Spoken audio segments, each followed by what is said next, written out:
ദൈവനാമത്തിന് മഹത്വം ഉണ്ടാകട്ടെ. ഇന്ന് ഫെബ്രുവരി 27-ാം തീയതി. ഈ നല്ല ദിവസത്തിൻ്റെ ആശംസകൾ നിങ്ങൾക്ക് എല്ലാവർക്കും നേരുന്നു. അതോടൊപ്പം കർത്താവായ യേശു ക്രിസ്തുവിൻ്റെ നാമത്തിൽ സ്നേഹവന്ദനവും ഞങ്ങൾ അർപ്പിക്കുന്നു.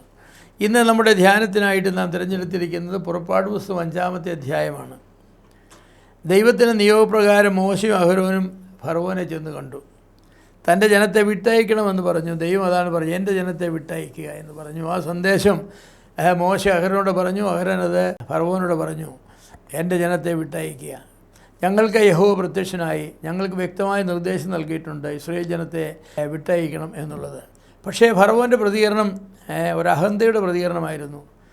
ഫറവോൻ ചോദിച്ചു, യഹോവ ആരാന്ന് ചോദിച്ചു. യഹോവ ആരാടാ? യഹോവ ഞാൻ അനുസരിക്കേണ്ടതിന് ഈ ആരാ യഹോവ? എനിക്ക് യഹോവയെ അറിയില്ല, ഞാൻ ജനത്തെ വിട്ടയക്കുകയില്ലെന്ന് പറഞ്ഞു. പക്ഷേ തുടർന്നുള്ളതായിരിക്കുന്ന ദൈവത്തിൻ്റെ ഇടപാടുകൾ യഹോവ ആരാണ് എന്ന് ഫറവോനെ പഠിപ്പിക്കുക ചെയ്തത്. അവസാനം നിങ്ങൾ പോയി യഹോവയെ ആരാധിച്ചുകൊള്ളുവീൻ എന്ന് ഫറവോൻ്റെ നാവ് കൊണ്ട് പറയിപ്പിക്കുവാനായിട്ടിടയായി. അതിനുവേണ്ടി കുറേ കാര്യങ്ങൾ ദൈവം ചെയ്യേണ്ടത് ആവശ്യമായിട്ട് വന്നു. മോശയ്ക്കും അഹരോനും നിരാശ തോന്നിക്കാണും.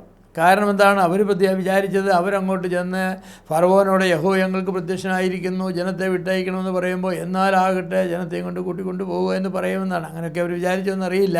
ഏതായാലും അങ്ങനെയല്ല സംഭവിച്ചത്. അതിന് പകരം സംഭവിച്ചത് ഇസ്രായേൽ മക്കളെ വിട്ടയക്കില്ലെന്ന് മാത്രമല്ല പറഞ്ഞു, ഞാൻ ഇസ്രായേൽ മക്കളുടെ ജോലിഭാരം കൂട്ടുമെന്ന് പറഞ്ഞു. ജോലിഭാരം കൂട്ടും. ഒരു ദിവസം ഇത്ര ഇഷ്ടിക വീതം ഓരോരുത്തരും ഉണ്ടാക്കിയിരിക്കണമെന്ന നിയമം ഉണ്ടായിരുന്നു. ഇഷ്ടിക ഉണ്ടാക്കാനായിട്ട് അവർ വൈക്കോലും കൊടുക്കുമായിരുന്നു. ചെളിക്കകത്ത് വൈക്കോലിട്ട് ചവിട്ടി, അതുകൊണ്ടാണ് ഇഷ്ടിക ഉണ്ടാക്കുന്നത്. അപ്പോൾ ഫറവോൻ പറഞ്ഞു, വൈക്കോൽ കൊടുക്കണ്ടെന്ന് പറഞ്ഞു. ഇനി വൈക്കോൽ മേലെ കൊടുക്കണ്ടേ, ഇവന്മാർ എവിടെയെങ്കിലും പോയി വൈക്കോൽ ശേഖരിക്കട്ടെ.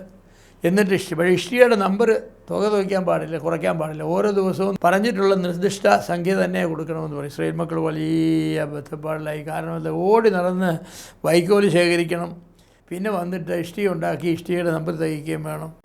അവരെ തികയ്ക്കാത്ത ആളുകളെ ഫറവോൻ്റെ കങ്കാണിമാർ നല്ല അടിയടിക്കുമാർ, ചാട്ടവാറ് കൊണ്ട് അടിക്കുമായിരുന്നു. അവരെ ഉപദ്രവിച്ചു. ജനം ജോലിഭാരം കൊണ്ടും വേദന കൊണ്ടും കരഞ്ഞു എന്നാണ് വായിക്കുന്നത്. ജനം ജോലിഭാരം കൊണ്ടും വേദന കൊണ്ടും കരഞ്ഞു. മോശയോടും അഹരോനോടും ദൈവത്തിൻ്റെ ജനത്തെ വീണ്ടെടുക്കാനെന്ന് പറഞ്ഞു, നിങ്ങൾ വന്നതിന് ശേഷം ഞങ്ങൾ കഴിയുന്നതിലും കൂടുതലാണെന്ന് പറഞ്ഞു. അവരുടെ കങ്കാണിമാരോട് പറഞ്ഞു, നിൻ്റെ ജനത്തിനിത് പാവമാണെന്ന് പറഞ്ഞു. ഫറവോനോടും പറഞ്ഞു, നിൻ്റെ ജനത്തിനിത് പാവമാണെന്ന് പറഞ്ഞു. നിങ്ങൾ മടിയന്മാരാണ്. നിങ്ങളുടെ നേതാക്കന്മാർ വന്നിരിക്കുക, മോശ അഹരോനും ജനത്തെ വിട്ടയക്കണം, ജനത്തെ ഒരെണ്ണത്തിനെയും വിട്ടയക്കില്ലെന്ന് പറഞ്ഞു. അപ്പോൾ മോശയും അഹരോനെയും കണ്ടുമുട്ടിയ ജനം അവരെ വെറുത്തു. അവർ മുഖാന്തരം ജനത്തിൻ്റെ ഭാരം വർദ്ധിച്ചു എന്ന് പരാതിപ്പെട്ടു. ചക്കിന് വെച്ചത് കൊക്കിന് കൊണ്ടുവന്ന് പറയും പോലെ വിടുതലിന് വേണ്ടി ചെയ്തത് കൂടുതൽ അടിമത്തത്തിനിടയാക്കി. ദൈവത്തിൻ്റെ പരിപാലന നടത്തിപ്പിൽ ഞാൻ പറയാം, വേദനകളും അനുഭവങ്ങളും ഉണ്ടാകും.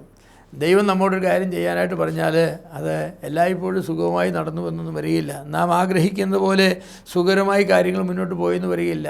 മോശയും അഹരോനും ഒരുപക്ഷെ വിചാരിച്ചത് ആദ്യത്തെ ചില അതിശയങ്ങൾ ചെയ്യുന്നതോടുകൂടെ ഫറവോൻ അവരെ വിട്ടയക്കുമെന്നാണ്. പക്ഷേ വിട്ടയച്ചില്ല.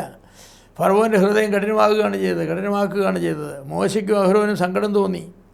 അവരൊരുപക്ഷെ പറഞ്ഞു കാണും, നമ്മൾ വന്നതുകൊണ്ട് ജനത്തിൻ്റെ ഭാരം വർദ്ധിച്ചു, അവർ തല്ലുപടിയും കൊള്ളുക, പാവങ്ങൾ ഇഷ്ടിക തികയ്ക്കാൻ വേണ്ടി രോഗമില്ല നടക്കുക, എങ്ങനെയാണ്, അയ്യോ നമ്മൾ ചെയ്ത് കുറ്റമായി പോയല്ലോ എന്ന് പറഞ്ഞു കാണും. പക്ഷേ ദൈവം പറഞ്ഞു, അങ്ങനെയല്ല മോശേ, എൻ്റെ ശക്തി കണ്ടിട്ടേ ഫറവോൻ ജനത്തെ വിട്ടയക്കുമെന്ന് പറഞ്ഞു. ഞാൻ യഹോവയുടെ ശക്തി അവൻ അനുഭവിക്കണമെങ്കിൽ അവൻ വിട്ടയക്കുമെന്ന് പറഞ്ഞു. അതുകൊണ്ട് ദൈവശക്തിയെ കണ്ടിട്ടില്ലാത്ത ഫറവോനെ യഹോവ തികച്ചും അപരിചിതനായിരുന്നു. എന്നാൽ തുടർന്ന് ചില അടയാളങ്ങളും അത്ഭുതങ്ങളും ചെയ്ത് യഹോവയാണ് ശക്തനെന്ന് ഫറവോനെ ദൈവം ബോധ്യപ്പെടുത്തി. അങ്ങനെ ബോധ്യപ്പെടുത്തിയ ശേഷമാണ് ഫറവോൻ ജനത്തെ വിട്ടയച്ചത്. ദൈവം നമുക്ക് നൽകിയിട്ടുള്ള പല വാഗ്ദത്തങ്ങളും നിവൃത്തിയാകുന്നത് ദൈവത്തിൻ്റെ സർവ്വശക്തിയും സർവാധികാരവും നമുക്ക് ബോധ്യമായ ശേഷമാണ്. അത് നമുക്ക് ബോധ്യമാകണം. നമ്മുടെ ദൈവം സർവ്വശക്തനാണ്, നമ്മുടെ ദൈവം സർവ്വജ്ഞാനിയാണ്, നമ്മുടെ ദൈവം സർവ്വസാന്നിധ്യമുള്ളവനാണ്, അവൻ സർവാധികാരിയായ ദൈവമാണ്. അവൻ പറഞ്ഞവൻ ചെയ്യും, പക്ഷേ അവൻ്റെ സമയത്ത് ചെയ്യൂ എന്നുള്ളതായിരിക്കുന്ന സത്യം നാം മനസ്സിലാക്കുവാൻ ആവശ്യമാണ്. ദൈവം അതിനുവേണ്ടി ജനത്തെ ഉടനെ വിട്ടില്ല. അവരെ വിടുന്നതിന് കുറച്ച് കാലങ്ങളെടുത്തു. ചില അതിശയങ്ങൾ ചെയ്ത് കുറച്ച് ദിവസങ്ങൾ കാഴ്ചകൾ കഴിഞ്ഞ ശേഷമാണ് അയച്ചത്. പക്ഷേ വിട്ടയക്കുക തന്നെ ചെയ്തു. ദൈവം പറഞ്ഞതുപോലെ ചെയ്യും. പക്ഷേ ദൈവത്തിൻ്റെ സമയവും ദൈവത്തിൻ്റെ വിധവുമുണ്ട്. എൻ്റെ പ്രിയമുള്ളവരെ, ദൈവത്തിൻ്റെ വാഗ്ദത്തങ്ങളാണ് ഇസ്രായേൽ ജനത്തെ വിട്ടയക്കും. മിസ്രൈമിൽ നിന്നും കനാനിലേക്ക് അവരെ കൊണ്ടുപോകാമെന്നുള്ളത് വാഗ്ദത്തമാണ്. പക്ഷേ ആ വാഗ്ദത്തം നിവർത്തിക്കണമെങ്കിൽ ദൈവത്തിൻ്റെ ചില പരിപാടികളുണ്ട്, ദൈവത്തിൻ്റെ സമയമുണ്ട്. ആ സമയത്ത് മാത്രമേ അത് നിവർത്തിക്കൂ. അതുകൊണ്ട് ദൈവം നമുക്ക് നൽകിയിട്ടുള്ള വാഗ്ദത്തങ്ങൾ നിവർത്തിയാകും എന്ന് തന്നെ നമുക്ക് വിശ്വസിക്കാം. പക്ഷേ ദൈവത്തിൻ്റെ സമയത്തിന് വേണ്ടി നമുക്ക് കാത്തിരിക്കാം. അതിന് ദൈവം നമ്മെ സഹായിക്കട്ടെ.